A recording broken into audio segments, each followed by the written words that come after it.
My stepson told me to watch his college graduation on a live stream because his real father needed my seat.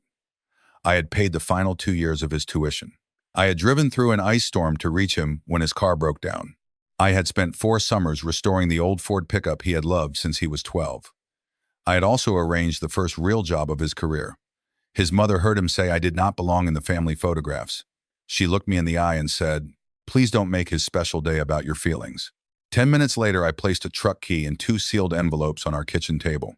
By midnight, the smiling graduation photographs had disappeared from social media. By sunrise, my wife had called me 27 times. I never shouted, threatened anyone, or demanded gratitude. I simply stopped holding together a family that had spent 15 years treating me like temporary help. My name is Mason Cole. I was 44 years old when this happened, and I worked as a power line supervisor for the city of Boise, Idaho. I was the man utility companies called when winter wind pulled lines down across highways or summer lightning knocked out half a neighborhood. I had spent most of my adult life fixing things in bad weather while frightened people waited for the lights to return. It was honest work. Dangerous sometimes, exhausting most days, but honest. I earned a comfortable living, owned one good pair of boots for work and one uncomfortable pair of shoes for funerals and weddings, and believed that a person proved love through consistency rather than speeches. For 15 years, I applied that belief to my wife Rebecca and her son Caleb. Rebecca and I met at a community fundraiser in the fall of 2010. She was taking photographs for a local magazine, and I had been volunteered by my crew to help string lights across the courtyard. I was standing on a ladder arguing with a knot of extension cords when she called up that I was hanging them crooked. I told her gravity was doing most of the work and she should take her complaint up with the universe. She laughed so suddenly that she nearly dropped her camera. Rebecca had auburn hair, quick blue eyes, and a way of making strangers believe they had known her longer than they had. She photographed houses, weddings, graduations, and family portraits. She understood light, angles, and which parts of a scene should remain outside the frame. That last talent would matter more than I understood at the time. We had coffee the following week. On our second date, she told me about Caleb. She did not ease into it.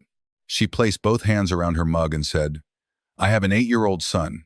His father is alive, involved when it suits him, and very good at making promises. I need you to know that, before this becomes anything." I asked what Caleb liked. She looked surprised. "That's your question?" "You already told me he exists," I said. "I'm asking who he is." Caleb liked baseball, weather documentaries, mechanical pencils, grilled cheese sandwiches cut diagonally, and old pickup trucks. He disliked loud restaurants, people touching his hair, and adults who asked whether he was the man of the house. His biological father, Grant Callahan, lived in Phoenix and sold luxury recreational vehicles. Grant had left Rebecca when Caleb was 4.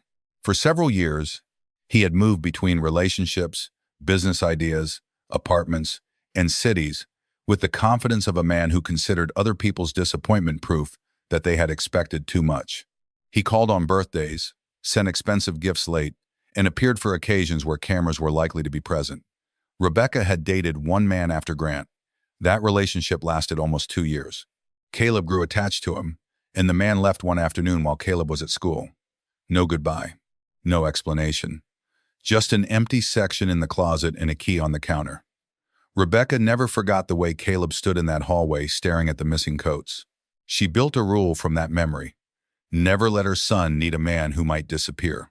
When I met Caleb, he was small for 8, solemn and observant. He shook my hand instead of hugging me and asked what kind of truck I drove. I told him I had a city utility truck for work and a 1978 Ford Phone, 150 inches my garage that had belonged to my father. His entire face changed. "Does it run?" "Sometimes," I said. "Does that count?" He considered the question seriously. "Not really." That was the beginning. I did not arrive with expensive toys or try to win him over in a weekend. Children who have watched adults leave can smell desperation. I helped Rebecca carry groceries. I fixed a loose handrail. I sat at the far end of the couch during movie night and allowed Caleb to decide how close was comfortable. For the first 6 months, he called me Mom's friend. Even after Rebecca and I became serious, I never corrected him. When his bicycle chain came off, I showed him how to repair it. When I returned the wrench to the toolbox, he said, "Grant would have bought a new bike." "This one works," I said. Why replace it? Caleb looked at me as though I had offered a philosophy rather than a repair. I married Rebecca 2 years later. Caleb was 10. He stood beside his mother during the ceremony, wearing a gray suit and an expression normally seen on men negotiating hostage releases. Before we walked into the courthouse, I told him I was not there to replace anyone. I said he already had a father and that I was not asking him to change what he called me. Then what are you? He asked. I'm Mason, I said, and I'm staying. He nodded once. I thought the agreement was simple. I did not yet understand that Rebecca had made a separate agreement with him, one built from fear. She never said anything openly cruel. She did not tell Caleb to dislike me. Her warnings were gentle enough to sound responsible. When I began picking him up from baseball practice, she would tell him, Mason's work schedule changes. Don't get upset if he can't always come. I came every time. When I helped him build a model suspension bridge for a school project, she said, It's wonderful that Mason has time right now, but you need to learn to finish things independently. When Caleb asked whether I could attend the father-son campout organized by his 5th grade class, Rebecca said, Your dad may still come. Let's wait before we make Mason think he has to do it. Grant did not come. By the time Rebecca called me, the registration deadline had passed. Caleb spent that weekend at home pretending he had never wanted to go. I believed Rebecca was trying to protect Grant's place in her son's life. I respected that. I told myself she was being careful. I did not see how every warning carried the same hidden lesson. Mason may be here today, but do not lean your full weight against him. Caleb and I built our relationship through ordinary days. There were no dramatic declarations. There were Tuesday evenings when I drove him to batting practice and listened to him describe every mistake his coach had made. There were Saturday mornings in the garage when he handed me tools and asked why carburetors had to be so complicated. There was the night he developed appendicitis while Rebecca was photographing a wedding in Sun Valley. I sat beside his hospital bed until 3 in the morning, feeding him ice chips and arguing that a scar would make him look tougher. When the nurse asked whether I was his father, Caleb answered, He's Mason, before I could speak. I pretended the words did not hurt. At 13, he went through a period when he answered every question with one syllable. At 14, he decided baseball was pointless and wanted to quit halfway through the season. I told him quitting was allowed, but he had to tell the coach himself and finish the week he had already committed to. He accused me of trying to control him. 2 days later, he asked me to drive him to practice. At 15, he failed his learner's permit test and locked himself in his room. Grant called that evening and laughed about it, telling Caleb that real Callahan men learned to drive before they could legally reach the pedals. After the call, Caleb came into the garage and asked whether I had ever failed anything. I showed him an old photograph of the first fence I built, leaning so badly that my father had tied it to a tree during a windstorm. Caleb laughed until he had tears in his eyes. I helped him study, and he passed the next week. I was in the passenger seat the first time he drove on the highway. I was also the one he called at 17 when he scraped Rebecca's car against a concrete pillar and panicked so badly he considered driving away. I told him to leave a note, take photographs, and come home. When he asked how angry I was, I said, About the car or about you thinking you couldn't call me? He stared through the windshield. Both. The car can be fixed, I said. The second part worries me more. He never answered, but after that night he called me first more often. Grant remained the larger figure in Caleb's imagination because absence allowed him to remain perfect. He arrived twice a year in rented vehicles, wearing expensive watches and carrying gifts that made our practical Christmas presents look dull. He told stories about desert races, celebrity clients, and plans to buy a lake house. He promised Caleb summer trips that were often postponed. He suggested businesses they might start together someday. When he missed birthdays, Rebecca defended him. Your dad has a demanding life, she would say. He loves you in his own way. When I missed nothing, she described it as reliability rather than love. Grant was passion. I was scheduling. Grant was blood. I was useful. One Thanksgiving, when Caleb was 16, I worked through the night restoring electricity after freezing rain brought down trees across Ada County. I came home at 8 in the morning, showered, cooked the turkey because Rebecca was behind schedule, repaired the garbage disposal after a spoon jammed it, and drove across town to pick up her mother when her car would not start. When dinner was ready, Rebecca arranged everyone for a photograph in front of the fireplace. She handed me the camera. You take better pictures than Mom? Caleb said. I took 12 photographs of Rebecca, Caleb, Grant, who had arrived unexpectedly that morning, and Rebecca's parents. Afterward, Rebecca posted one with the caption, "Grateful for the people who made Caleb the man he is becoming." I was not in the photograph. A coworker saw the post and asked whether I had spent Thanksgiving alone. I laughed it off. That evening, Caleb brought me a plate while I sat in the garage. "You should have been in the picture," he said. "Somebody had to take it. We could have used the timer. Your mom wanted it done quickly." He nodded but did not leave. We ate pie beside the old Ford truck. That F-150 had belonged to my father, who died when I was 27. It was dark blue beneath years of oxidation, with a cracked vinyl bench seat and an engine that started only when it felt respected. Caleb had loved it since childhood. We began restoring it together when he was 17. At least, I believe we were restoring it together. He thought it was my project and that I allowed him to help. I knew from the beginning that I wanted the truck to become his. We replaced the brake lines, rebuilt the carburetor, sanded rust from the wheel wells, and searched salvage yards for original trim. Some weekends Caleb worked beside me for hours. Other weekends he disappeared with friends after 20 minutes. I never forced him to stay. The truck was not a test. Love that requires a performance in return is not love. By the time he left for college, the engine ran smoothly, but the body still needed paint. He chose a deep forest green from an old color chart. "Blue is your truck," he said. "If it were mine, I'd make it green." I remembered. Caleb attended Oregon State University and studied construction engineering management. He was gifted at seeing how separate systems fit together. While other students focused only on designs, Caleb noticed scheduling, materials, drainage, labor, and the human mistakes that could turn a good plan into a disaster. I understood that mind because it was similar to the way I approached damaged power systems. He called home less often during college, but when he did, the calls gradually became longer. Sometimes he asked about money or his mother. Sometimes he wanted help understanding an electrical component in a building plan. Once, during his sophomore year, he called at 1 in the morning because his girlfriend had ended their relationship. He did not tell me immediately. He asked whether I had ever been awake so long that my body forgot how to sleep. I sat at our kitchen table speaking to him until sunrise. The next day, Rebecca told me not to mention the conversation. "He was emotional," she said. "He might feel embarrassed that he depended on you." I asked why depending on me should embarrass him. She said, "You know what I mean." I did not, but I let the subject go. That was my mistake for years. I confused patience with silence. Each time something hurt, I chose not to make it heavier for Caleb. Each time Rebecca minimized my place, I told myself titles did not matter. I believed that if I remained steady long enough, truth would eventually become obvious.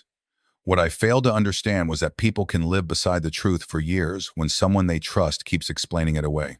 During Caleb's junior year, I contacted an old friend named Elena Ruiz. Elena and I had worked together after a series of wildfires damaged rural power infrastructure outside Bend. She had been a project engineer then.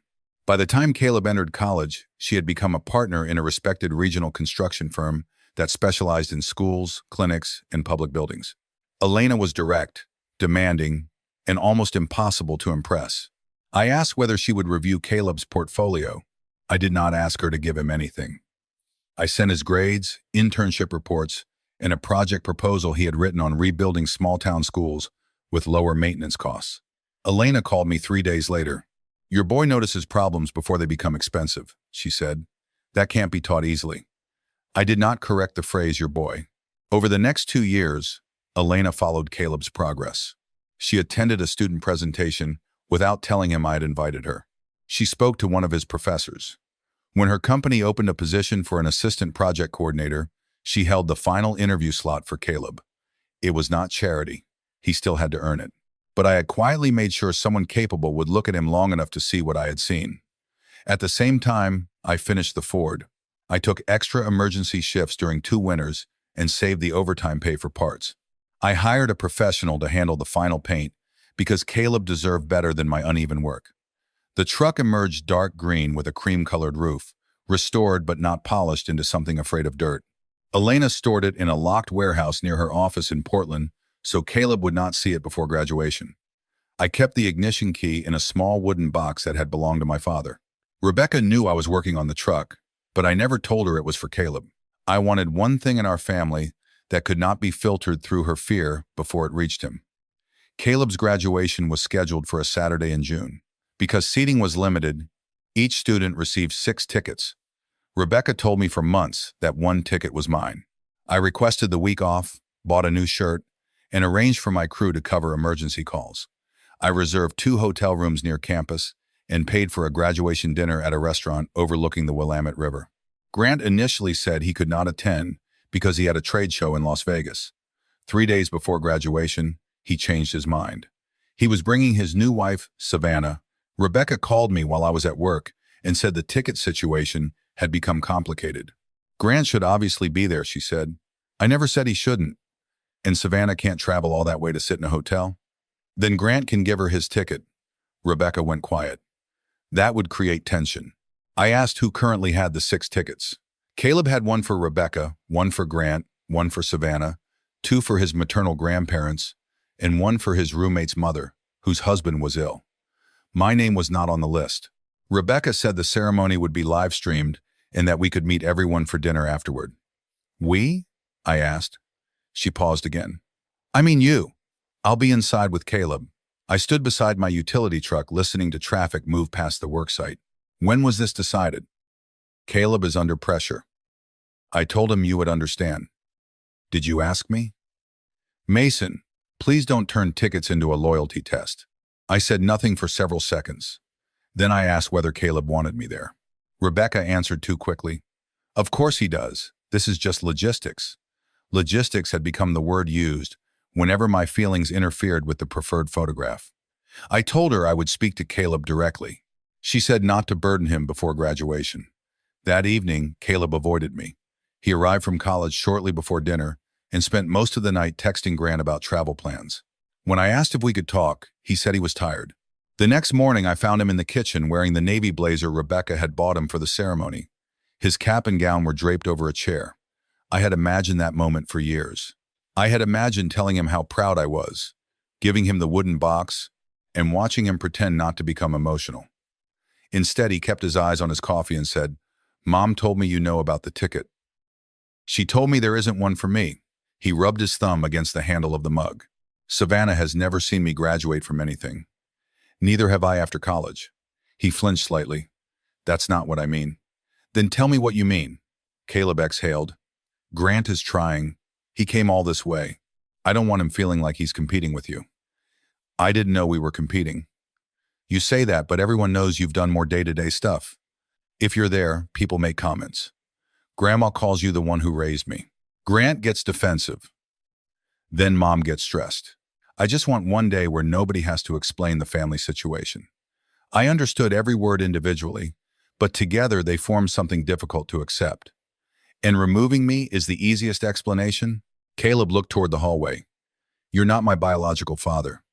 I know. Grant is. I know that too. Then why are you acting like I'm taking something that belongs to you? I had not raised my voice. I had not accused him.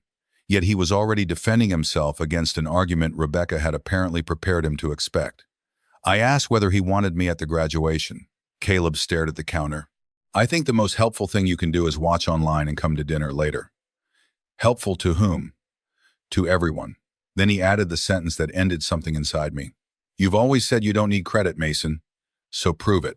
Rebecca was standing at the entrance to the kitchen. I saw her before Caleb did. She had heard him.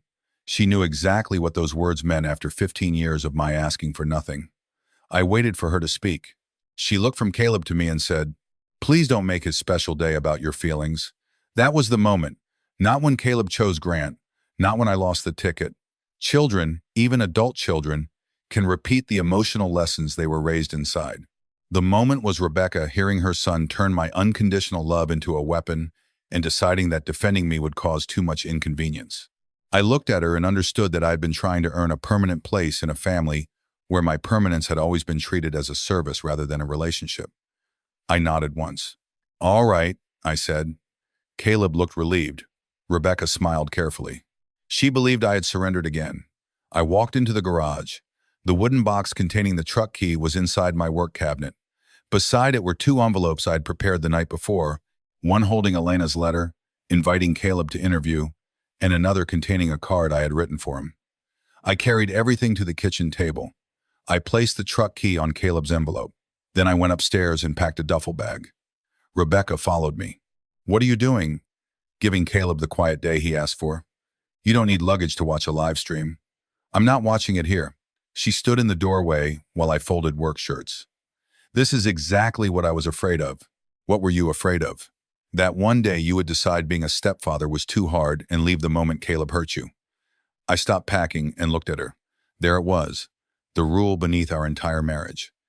The verdict she had written before I entered the house. Every year I stayed had not disproved it. My staying had only given her more time to prepare for my departure. "Rebecca, I did not leave when he told me I wasn't his father at 13. I didn't leave when he called Grant after I taught him to drive. I didn't leave when I worked Thanksgiving and came home to take a photograph of everyone except me. I didn't leave through hospital nights, tuition payments, slammed doors, broken promises, or 15 years of being introduced as Mason while Grant was introduced as Dad. I am not leaving because Caleb hurt my feelings." "Then why?" "Because you heard him tell me I did not belong, and you asked me to make it easier for both of you." She said I was twisting the situation. She said graduation tickets were limited. She said Grant's presence complicated everything. She said we could take private photographs later. Each explanation reduced 15 years of love to an appointment that could be rescheduled. I zipped the bag. "You taught him that I would always be here but should never be trusted as permanent. You wanted the labor of a father without allowing me the dignity of being family." Her face changed. "That is not fair." "Was it fair when you told him not to depend on my schedule, even though I never missed practice? Was it fair when you told him to wait for Grant before asking me to the campout? Was it fair when he called me after his breakup and you told him to be embarrassed that he needed me?" I was protecting him. "From what?" She opened her mouth. No answer came. "From losing you," she finally said. "And after 15 years, when exactly were you planning to believe I had stayed?" Rebecca began crying. I did not feel triumphant. I had loved this woman. Part of me still did. But love does not make every injury survivable. And understanding why someone harmed you does not require remaining available for more. I carried my duffel downstairs. Caleb had gone upstairs to finish dressing. I placed one envelope addressed to Rebecca beside his. I did not leave a speech. I did not wait for them to beg. I walked through the house once, noticing all the repairs that contained pieces of my time. The baseboard I replaced after the dishwasher leaked. The dent in the hallway where Caleb had dropped his drum set at 14. The height marks inside the pantry door that began when he was 9. My handwriting appeared beside every line. I took nothing from the walls. I did not slam the door. I closed it gently because anger did not need to be loud to be final. I drove to my friend Owen's cabin near Lucky Peak Reservoir. Owen worked on my line crew and kept a spare key hidden beneath an outdoor electrical box, a location so predictable that I had mocked him for it for years. I sent him one message explaining that I needed the cabin for the night. He replied, "Stay as long as you need. Food in freezer. Don't touch my good bourbon unless situation is catastrophic." I wrote back, "Catastrophic." He sent a thumbs up. I turned off my phone and sat on the cabin porch while the afternoon light moved across the water. At the exact time Caleb crossed the stage, I was watching 2 fishing boats return to the dock. I wondered whether he looked toward the audience for Grant. I wondered whether Rebecca cried. I wondered whether anyone noticed the empty place where I should have been. Then I stopped wondering. That was the first boundary I set. I would not spend the day imagining myself into a room from which I had been deliberately removed. Caleb graduated. Rebecca posted photographs within minutes. In the first picture, Caleb stood between her and Grant. Savannah leaned against Grant's shoulder. Rebecca's parents stood behind them. The caption read, "Our boy did it, surrounded by the people who made him who he is." I saw the post later because Owen showed me. By then, hundreds of people had liked it. Several commented that Grant must be proud. One former baseball coach wrote, "Congratulations, Caleb. Tell Mason he did a great job raising you." The comment disappeared 10 minutes later. After the ceremony, the family went to the riverfront restaurant I had reserved. Because the booking remained in my name, the restaurant had prepared a private table and a small graduation cake with Caleb's name. Grant ordered the most expensive steak, praised himself for passing good ambition to his son, and left before dessert because Savannah wanted to attend a party in Portland. He did not pay for the dinner. Rebecca used the card connected to our joint household account, the same account into which I had deposited money for the celebration. I did not cancel it. I had no interest in punishing waiters, grandparents, or Caleb through a declined payment. When they returned home around 11 that night, the kitchen light was still on. Caleb saw the truck key first. He recognized the old Ford emblem on the wooden box because he had handled it in the garage for years. He opened his envelope. Inside was a photograph of the restored truck, parked outside Elena's warehouse, dark green with a cream roof, exactly as he had once described.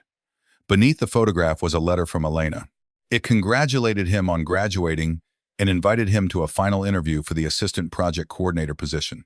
She wrote that she had followed his work for 2 years based on a recommendation from someone who understood both his abilities and his character. The position had not been handed to him, but the opportunity was real. The final page was my note. It said, "Caleb, the truck is yours. It has been yours in my mind since the afternoon you chose the green paint. Elena's interview is yours too, but the job must be earned by you. None of this is payment for calling me anything, inviting me anywhere, or feeling something you do not feel. Gifts with conditions are debts, and I never wanted you to owe me for loving you. You asked me to prove I did not need credit. I hope 15 years already proved that.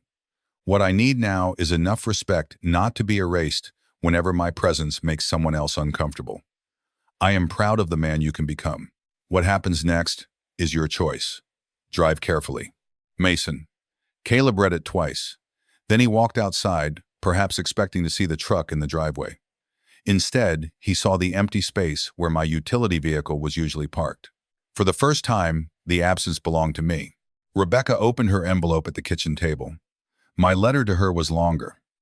I wrote that I understood her fear because I had watched it shape our home for years.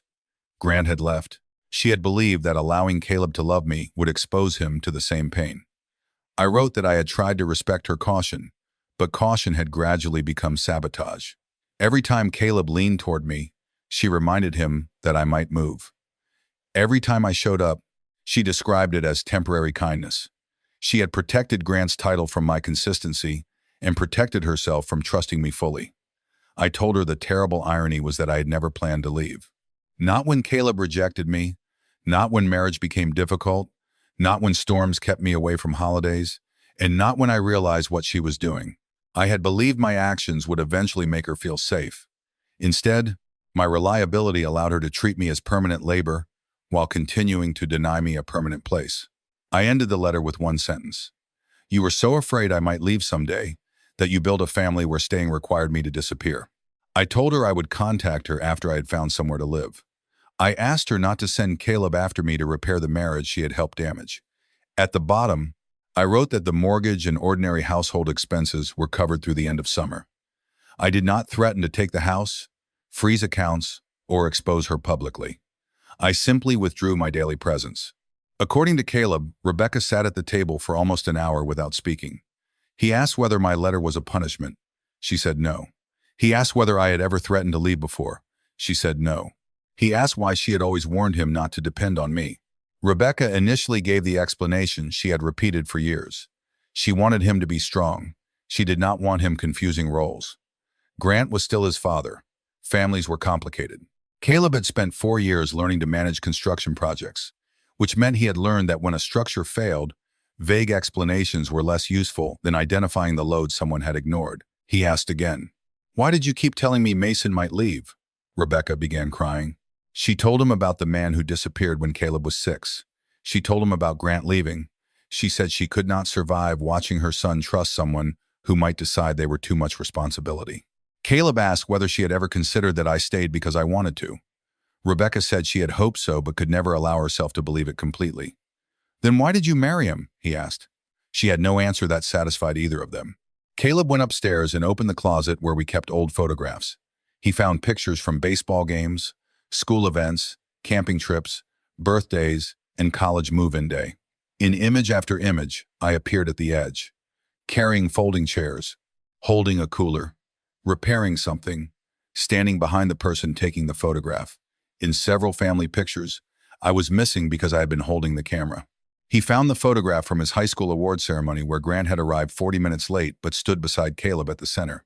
I was visible behind them, holding Rebecca's purse and Caleb's jacket. He found a photograph from the hospital after his appendix surgery. He was asleep. I sat beside the bed with my head tilted against the wall, still wearing work clothes. Rebecca had taken the picture but never shown it to him. Around 1 in the morning, Caleb opened Rebecca's laptop because the graduation photographs were still displayed. A family group chat appeared on the screen. Earlier that week, Rebecca had written to her parents and sister, "Mason may act hurt about the ticket, but please don't encourage him. He sometimes struggles to understand that being supportive doesn't make him Caleb's father." Her sister had replied, "He needs to stay in his lane for one day." Rebecca had sent a heart beneath the message. Caleb later told me that was the moment his excitement about graduation disappeared. It was one thing to realize his mother had acted from fear when he was a child. It was another to see that she had continued managing my place in the family after he became an adult. She had not merely protected him from a hypothetical loss. She had protected a hierarchy in which Grant retained the title, she retained control, and I retained every responsibility. Caleb deleted the graduation post himself. Rebecca asked what he was doing. He said the caption was a lie. The next morning, I turned my phone on. There were 27 missed calls from Rebecca, 7 from Caleb, 4 from her mother, 2 from Grant, and 1 from a number I did not recognize. Rebecca's messages moved through anger, panic, explanation, affection, and accusation. At first she said I had ruined Caleb's night. Then she said leaving without a conversation was emotionally manipulative. Later she wrote that she finally understood how abandoned Caleb must have felt years earlier. Near dawn, she asked me to come home so we could discuss everything privately before people began asking questions. That final concern told me she still did not fully understand. Caleb's messages were shorter. The first said, "I found the letter." The second said, "I didn't know about Elena." The third said, "I'm sorry." The fourth arrived after midnight. "I think Mom taught me how to keep you outside, but I'm the one who did it yesterday." The last message said, "Please tell me you're safe. You don't have to come back. Just tell me you're safe." I replied to Caleb first. "I'm safe. Congratulations on graduating." He called immediately. I did not answer, not because I wanted to hurt him, but because I knew he was calling from shock. An apology made in panic can become another demand placed on the injured person. I needed him to sit with the truth long enough to decide what he believed when there was no immediate reward. I replied to Rebecca that I would meet her in 3 days at a coffee shop. Then I drove into Boise and rented a furnished apartment above a hardware store. It had 1 bedroom, uneven floors, and a kitchen window facing a brick wall. I signed for 3 months. The owner apologized for the lack of a view. I told him walls were underrated. Nothing on the other side could pretend to be something it was not. Rebecca arrived at the coffee shop 20 minutes early. She wore no makeup and held my letter folded inside her purse. For the first time since I had known her, she looked unable to arrange the scene. She asked whether I intended to end the marriage. I said I did not know what remained of it. She told me she loved me. I believed her. That was part of the difficulty. People can love you and still build a life that requires your diminishment. Love is not always proof that a relationship is safe. Rebecca apologized for the graduation ticket. I told her the ticket was not the marriage. The ticket was only the moment everything became visible. I asked whether she understood why Caleb felt entitled to tell me that I needed to prove I did not want credit. She said he was young and overwhelmed. I said he had repeated the lesson she had taught. Mason's love is only pure if Mason never asked to be acknowledged. Rebecca covered her face. She admitted she had warned Caleb for years. She said every time he became attached to me, she imagined the day I might leave and blamed herself for allowing it. "You could have trusted me," I said. I wanted to. Trusting me would have required accepting that I mattered. Instead, you kept me useful enough to stay and distant enough to lose. She asked whether marriage counseling could repair the damage. I agreed to attend, not because I had promised reconciliation, but because 15 years deserved an honest ending, even if it could not produce a new beginning. We attended 6 sessions. Rebecca spoke sincerely about fear. She admitted that she had controlled the emotional boundaries of our home without recognizing how cruel they had become. She apologized for letting Grant occupy the center of family milestones while I handled the years between them. She admitted the graduation photographs mattered to her because they offered a simple version of the family that looked good online. When the counselor asked what she believed my role had been, Rebecca said, "He was the person who made everything work." The counselor asked whether that was the same as being loved. Rebecca cried and said no. I wanted to forgive her enough to return. I searched for the part of myself that could walk back into the house and believe the next holiday would be different. But every time I imagined it, I saw her standing in the kitchen telling me not to make the day about my feelings. Remorse had arrived only after my labor disappeared. Perhaps it was genuine. Perhaps she would change.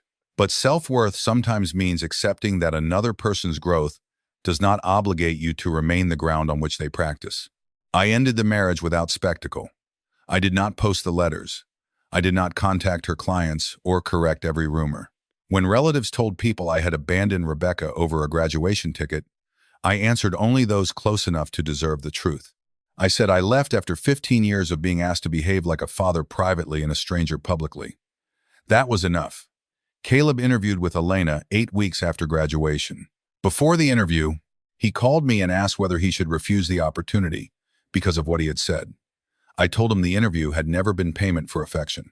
If you are qualified, earn the job. If you are not, Elena will tell you. Do you still want me to have it? He asked. What I want is not the question anymore. Then what is? What kind of man do you want to be when nobody is arranging the photograph? He was quiet. I don't know yet. That's honest, I said. Start there. Elena hired him after 3 interviews and a practical assessment.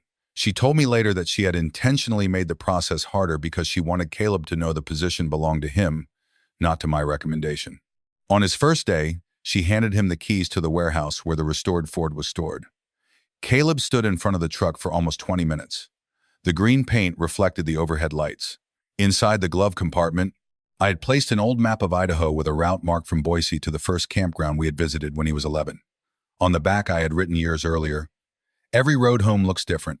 Caleb did not drive the truck immediately. He called me from the warehouse. I answered this time. "It's beautiful," he said. "It drives better than it looks. I don't deserve it. That is not how gifts work." "Maybe it should be. Then nobody would receive anything while they were still learning," he breathed out. "Can I come see you?" I agreed to meet him the following Sunday at a diner near Baker City, halfway between Boise and the project site where he had started working. He arrived in the Ford. The engine sounded steady. He parked carefully at the far end of the lot and checked twice that the door was locked. When I entered the diner, Caleb stood. For a second, neither of us knew what kind of greeting belonged to us. Then he hugged me. It was not graceful. His shoulder struck my chin, and one of his hands remained half closed, as though he might change his mind. But it was real. We sat in a booth and ordered coffee. Caleb apologized immediately. I stopped him and said I did not want a prepared speech. I wanted the truth. He stared at the table. "The truth is I knew you had done more than Grant," he said. "That made me feel guilty, because loving you felt like betraying him. Mom always made it sound like keeping distance from you was respectful to Dad. Then when Grant came to graduation, I wanted one day where I could believe he was the father I kept defending. You being there would have reminded everyone that he wasn't. So you removed the reminder." "Yes." He did not excuse it. That mattered. He said he had spent years believing my consistency was simply my personality, as if I repaired people because I did not know how to do anything else. He never considered the choices beneath it. He remembered the hospital, the driving lessons, the late-night phone call, the baseball practices, and every time I had remained at the edge of photographs without complaint. "When I told you to prove you didn't need credit, I was asking you to accept being invisible so I wouldn't have to feel ashamed," he said. That was cruel. I told him it was. His eyes filled, but he nodded. I did not rescue him from the discomfort. Accountability that is immediately softened becomes another way of protecting someone from change. After a while, he asked why I had never confronted Rebecca earlier. I told him I had believed protecting his relationship with his mother mattered more than defending myself. "I thought if I challenged her, you would feel forced to choose," I said. "So I kept thinking that being there was enough." "Was it? For you, maybe, not for me." He looked up. "I'm sorry. I know." "Can we fix it?" I considered the word. "We can build something new." Fixing it would mean pretending it was not damaged. He nodded. "All right. Something new." We spoke for almost 4 hours. We did not emerge as a perfect father and son. Life rarely gives people that clean a transformation. Caleb still called me Mason. I still hesitated before trusting his affection, but he began calling every Sunday. Not because I demanded it, because he chose to. When he drove through Boise for work, he stopped at my apartment. Sometimes we ate dinner. Sometimes he helped me repair things that did not need 2 people. He began telling coworkers I had raised him. The first time I heard him say it, I felt the old hunger for acknowledgement rise inside me. Then I let it pass. One sentence could not repay 15 years, and I no longer needed repayment. I needed consistency. The same standard I had once offered him. Caleb provided it slowly. That autumn, he invited me to visit a school construction project he was helping coordinate. He walked me through the unfinished building, explaining drainage systems, electrical plans, and scheduling problems. At the end of the tour, he introduced me to the site superintendent. "This is my dad, Mason," he said. He continued speaking, as though nothing unusual had happened. I stopped walking. Caleb looked back. His face turned red. "Was that okay?" he asked. I had spent 15 years telling myself I did not need the word. Standing in that unfinished hallway, surrounded by exposed wiring and concrete dust, I realized needing something and demanding it were not the same. "Yeah," I said. "That was okay." We did not discuss it again that day. We did not need to. Rebecca and I remained separated. She changed in ways I respected. She stopped defending Grant's absences. She apologized to Caleb without asking him to comfort her. She deleted several social media albums that presented a false version of our family. She began therapy on her own, and later wrote me a letter acknowledging that fear had become a form of control. She asked once whether I might return, after we had both healed. I told her healing did not always lead people back to the place where they were injured. She cried, but she did not argue.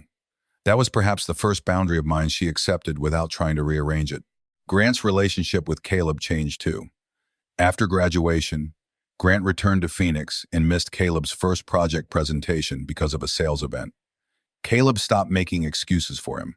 He did not cut Grant off completely, but he began judging him by actions rather than biology. Grant complained that I had turned Caleb against him. Caleb answered, "Mason never had to say anything. He was just there." Grant ended the call. Some truths are unbearable to people who have survived by treating words as substitutes for presence. 2 years have passed. I live in a small house outside Boise now, close enough to the foothills that I can see snow on the ridges in winter. I still supervise line crews. I still answer emergency calls, though my knees have begun suggesting that younger men should climb more poles.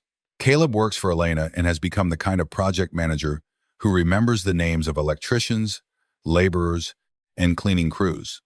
He says buildings fail when people ignore the parts they cannot display in photographs. I know what he means. He drives the restored Ford on weekends. A photograph sits on the dashboard near the speedometer. It was taken at a county fair when he was 11. Caleb is laughing on a ride, his head thrown back, all his caution gone for 1 second.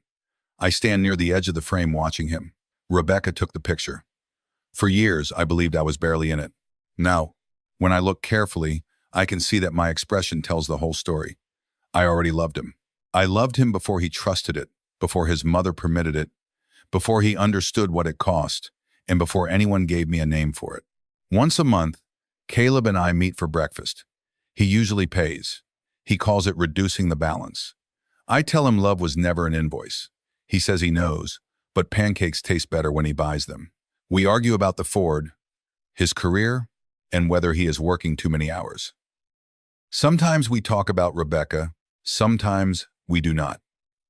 The relationship we have now is not the reward for my years of sacrifice.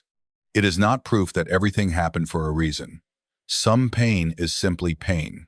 Some years cannot be returned. But what we have is honest, because neither of us is pretending the damage never happened. I learned something from losing that graduation seat. For years, I thought unconditional love meant remaining available, no matter how invisible I became. I thought asking to be respected would make my love seem transactional. I was wrong. Love without boundaries does not always make people feel safe. Sometimes it teaches them that your dignity is the easiest thing in the room to sacrifice. Walking away was not revenge. I did not take back the truck, the job opportunity, the tuition, the nights, or the years. Those things were given by the man I chose to be, and Caleb's worst moment could not rewrite my character. What I took back was myself.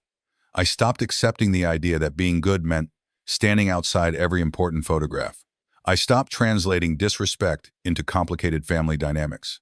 I stopped allowing fear to be used as an excuse for cruelty. Rebecca feared that I would leave, and she spent 15 years keeping part of me outside the family so my departure would hurt less. In doing that, she created the very ending she feared. Caleb feared that honoring me would betray Grant, so he erased the person who had never asked him to choose. In doing that, he nearly lost the one father who had always chosen him. And I feared that speaking honestly would damage the family, so I remained silent until there was almost nothing left of my place inside it. We were all afraid of losing something. The difference was that I finally stopped losing myself to prevent everyone else from feeling uncomfortable. I never needed Caleb to share my blood. I never needed him to repay me. I did not even need him to call me dad. But I did need to be treated like a human being whose presence mattered. That is not ego. That is self-respect. Family is not determined only by who appears on a birth certificate or who stands in the center of a graduation photograph. Family is the person who answers at 1 in the morning, waits beside the hospital bed, arrives after the promises have failed, and keeps choosing you during the ordinary years when no one is applauding. So tell me honestly, was I right to walk away after being excluded from one graduation? Or should a step-parent accept being treated as temporary because love is supposed to ask for nothing in return?